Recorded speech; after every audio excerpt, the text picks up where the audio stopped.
You are listening to Package Your Genius, a conversation designed to give you clarity on your calling and serve as a catalyst for your career. I'm your host, Amanda Miller Littlejohn.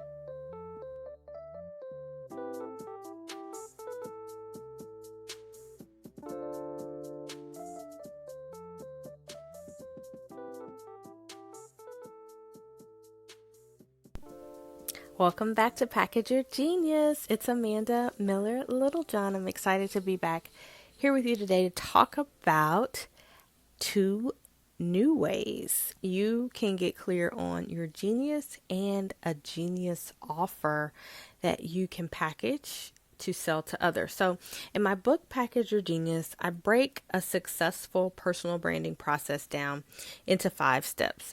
Number 1, get clear on your genius. 2, make the case for what you bring to the table. 3, define your big ideas. 4, make yourself visible. And last but not least, sell yourself. And today I want to dive a little more into that first step, which is getting clear. So in terms of getting clear on your genius, I've talked a lot about following your energy and assessing what your energy is telling you. So when are you energized by the work that you're doing? And typically the work we find energizing is linked to our most purposeful work or our genius work. And following energy is really the internal way that we can assess what genius that we should be focusing on. And the other way, of course, is looking at external factors or what the world is mirroring back to you in the questions you hear most often or the requests for help you regularly receive. But lately I've been thinking about 2 other questions you can use to zero in on what you're meant to do, or at the very least, what you can package and make money from right now. And I want to share that with you. Sound good? Okay. The first thing is to think about what you've been able to successfully do that most people haven't. I'm going to say that again. What have you been able to successfully do that most other people haven't? And this isn't to say that no one has ever done it before, but at least the majority of people you interact with can't claim to have done this thing. And so I don't know if you do this, but I pay really close attention to any marketing emails that get my attention and make me want to buy whatever they're selling. So like you, I'm on a lot of different email lists. So whenever someone's able to break through the noise with me, I try to dissect what made their message or their offer so appealing enough for me to consider buying or ending up signing up for a call or pulling out my credit card right there on the spot. And I got an email today that made me think twice about signing up on the spot. And I've also recently participated in a workshop series that I wouldn't have expected me to buy if I were on the other side marketing to me. So I wanted to kind of dissect that today with you. So this morning, I got an email from Dory Clark about landing a book deal. And I was really intrigued because, as you know, I'm obsessed with publishing and the publishing industry right now. And Dory is a really well-respected author and thinker in the personal branding space. So she plays in my space. She's, really well-known and well-respected. She's published a number of books through Portfolio Penguin, and she's putting together a workshop to talk through the book proposal process as well as how to land and work with a book agent.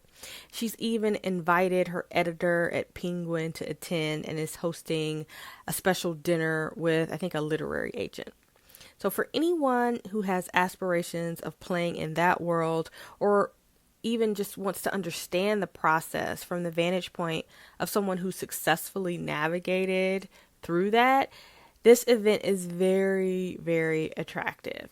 And I didn't pull out my credit card immediately, but I thought it over because Portfolio Penguin has published a number of my favorite authors, including Shane Snow, Ryan Holiday, and Jenny Blake. And it seems as if their authors have a community. They regularly invite one another on each other's platforms. They interview each other for podcasts, mention each other in their newsletters, etc.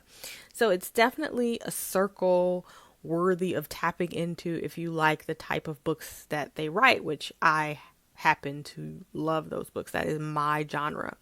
But I'm also interested in the quote unquote pull back the curtain aspect of writing a winning book proposal. Dory mentioned that she'd share some of her failed proposals as well as the ones that won her the book deals. And she would introduce participants to her editor at Penguin and set up this VIP dinner with the literary agent. So if ever there were a fact-finding mission for the publishing process, at least the mainstream publishing process for books, this would totally be it. So for you, as you think through kind of what she offered in that particular package or workshop, that really got my attention, even though I'm not even sure I'm going to sign up for this. I may sign up for it, but it really was intriguing to me. But the question that I think is powerful for you to use to get more clear on what you have to offer, like she does, is what process have you successfully navigated, and can you pull back the curtain on your steps? So the process that she is selling in this email is the opportunity to learn about how to, number one, write a book proposal. So what does that look like? Most people don't know what should be included in a book proposal or how to write one. So she's pulling back the curtain on writing a book proposal. And then she's providing access to some people in her network. And so what can you pull back the curtain on?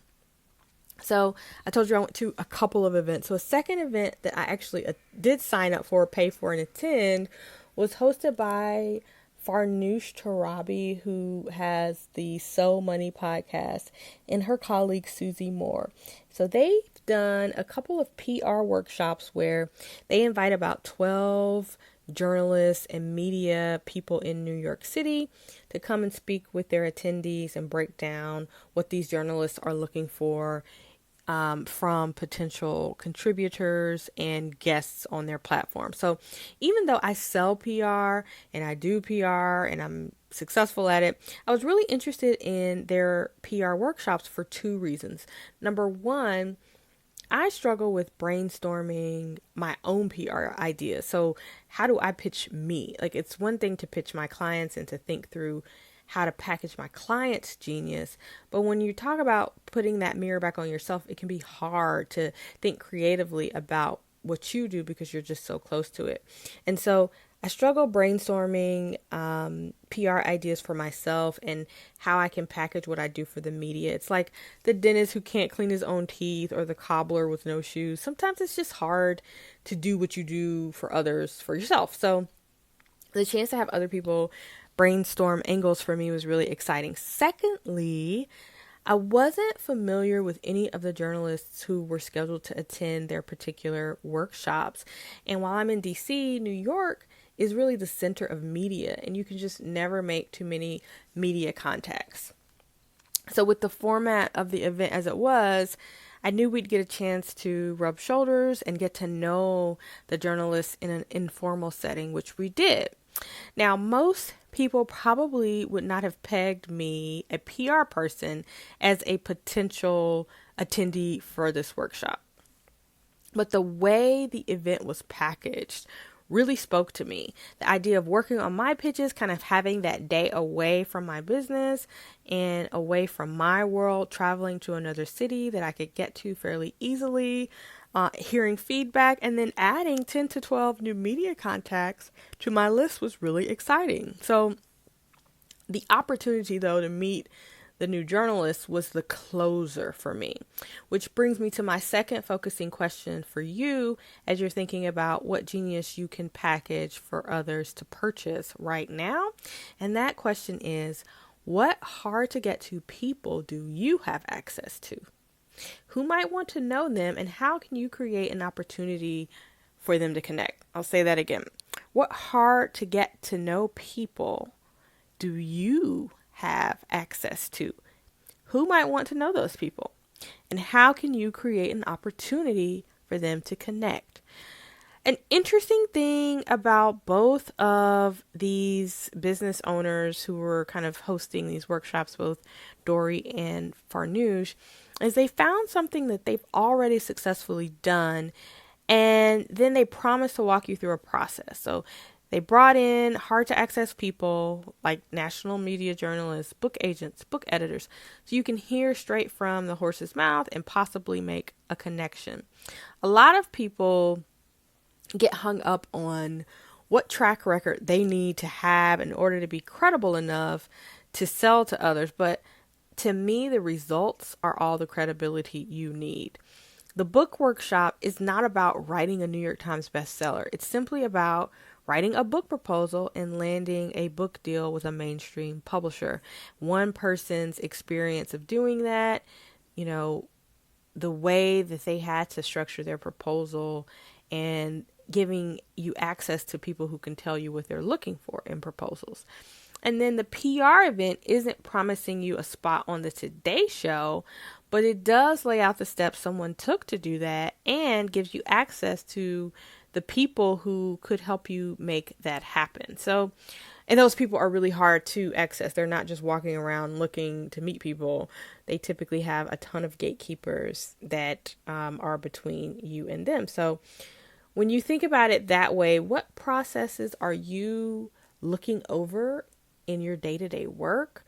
What major feat have you accomplished that others may want to learn or they may be interested in? And this may be something that people are already asking for your help with or asking you questions and advice around. So it may fit into those earlier questions that I shared and the ones that I shared in the book.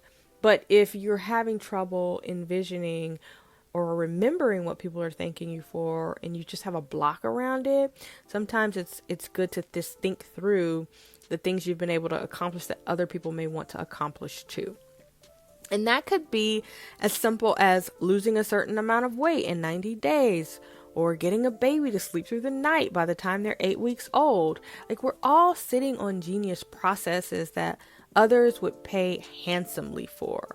So think through your past results, both at work and at home and in the community, wherever you are doing your best work and feeling really energized about what you're up to.